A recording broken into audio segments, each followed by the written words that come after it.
வருணன் விட்ட கடலை வற்றச் செய்த படலம்.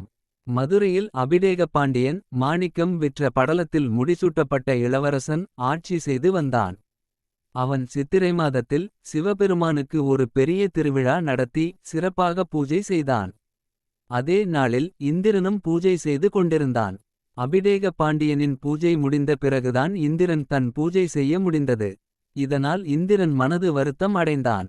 இந்திரனின் வருத்தத்தை பார்த்த வருணன் மழை மற்றும் கடல் கடவுள் மதுரையில் இருக்கும் சொக்கநாதருக்கு அவ்வளவு பெரிய சக்தியா என்று சந்தேகம் கொண்டான். இந்திரனும் வருணனிடம் சிவபெருமானின் சக்தியை நீயே சோதித்துப் பார் என்று தூண்டிவிட்டான்.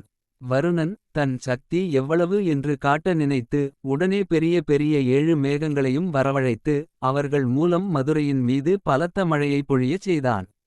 மேலும் கடலையும் பொங்கி எழுந்து மதுரை நகரை அழிக்கச் சொன்னான். பிரளய காலத்தைப் போல கடல் நீர் பொங்கி மதுரைக்குள் புகுந்து மக்களை மிகவும் பயமுறுத்தியது.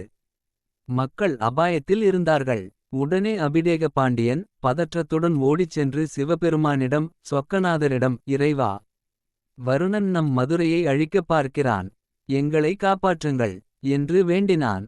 மக்களின் கவலையை போக்க எண்ணிய சிவபெருமான் அமைதியாக தன் தலையில் உள்ள சடையில் இருந்த மேகங்கள் 4ஐ அழைத்தார். நீங்கள் உடனே சென்று பொங்கி வரும் கடல் நீர் முழுவதையும் உறிஞ்சி குடியுங்கள் என்று கட்டளையிட்டார். அந்த 4 மேகங்களும் சிவபெருமானின் ஆணைப்படி வேகமாகச் சென்று கடலின் நீர் முழுவதையும் குடித்து வற்றிப்போகச் செய்தன. கடல் பொங்கி வந்த ஆபத்து உடனடியாக நீங்கியது. வருணன் தன் தவறை உணர்ந்தான். அபிடேக பாண்டியனும் மதுரை மக்களும் சிவபெருமானின் கருணையைக் கண்டு ஆனந்தப்பட்டார்கள்.